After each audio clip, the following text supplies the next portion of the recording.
Okay, the other thing that I want to point out, very important, if we are going to be, and again, I'm not saying I agree with it, but if the curriculum is introducing to students the idea of various forms of sexual expression, and they are presenting that idea as if all forms are the same risk, we need to do that in an accurate way, because that is simply false. That's a lie. At the very least, anal intercourse in terms of HIV transmission is at least 31 times more dangerous than vaginal intercourse, and this comes from the Department of Health of New York City. The number is probably many times higher than that, but I've used the lowest number because even that is very, very high. The reason for that is anatomy, histology, physiology.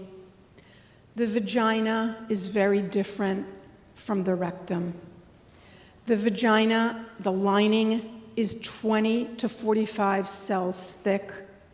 The elastic tissue of the vagina allows for stretching. It is made for a big baby to get through there, after all. There is natural lubrication. There's a low pH, which inactivates HIV. And the mucus that's naturally found there, it has anti-HIV proteins. As opposed to the rectum, the pH is higher and friendlier to HIV. The lining is only 1 cell thick. It's fragile. It's easily torn. And when there are tears, the virus can easily enter the system. There's no elastic. There's no natural lubrication. Micro tears are common, and there's even a type of cell in the rectum called an M cell. You can read about it in journals of immunology. This doesn't get into sex education. These M cells capture the HIV virus and deliver it into the lymphatic system, which is exactly where you don't want it. And these are abundant in the rectum. So now we have an inkling, one reason why anal intercourse is so much more dangerous, not only for HIV transmission, for transmission of all microorganisms. In my material, in my lectures to kids, I just tell them, it is too dangerous. Don't do it.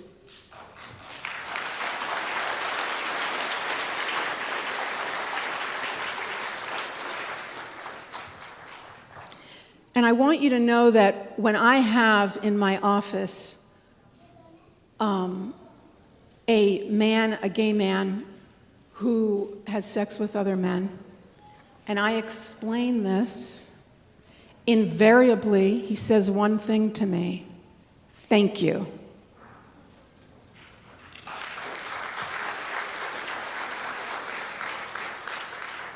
Okay, this is a question about condoms. In your curriculum, it says, just like in all the curricula that are pushed by the sex ed industry, that you should always use a condom when you have sex, and condoms will, safe sex, you'll be protected against pregnancy, against infection. Not true. The rates of infection, even with condoms, can be very, very high. With viruses such as herpes and the human papillomavirus, which are the two most common infections, they live on skin that is not covered by a condom. They can be transmitted in that way, and it really makes hardly any difference over time whether a condom is worn or not. Now, the question of condoms being used for anal intercourse your curriculum fails to explain that there really is no research whatsoever about the effectiveness of condoms in anal intercourse.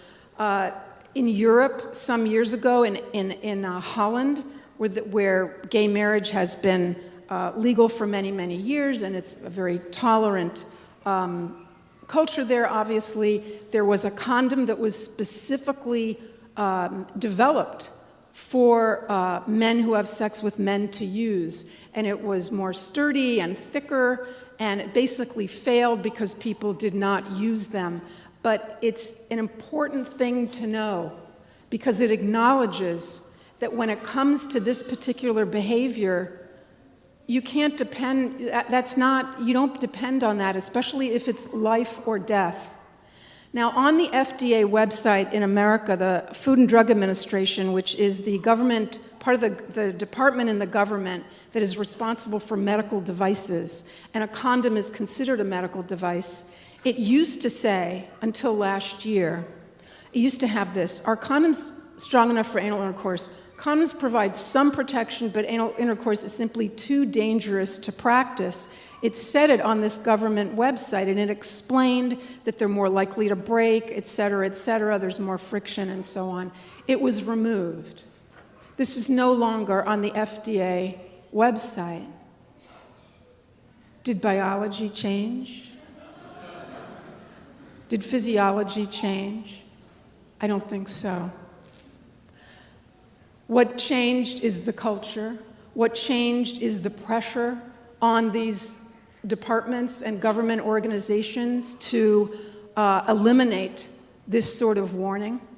And you know what? It harms the very people that they think they're protecting. Who needs to know this more than anything? The boys and men who are interested in having sex with other boys and men. It can save their lives to know this.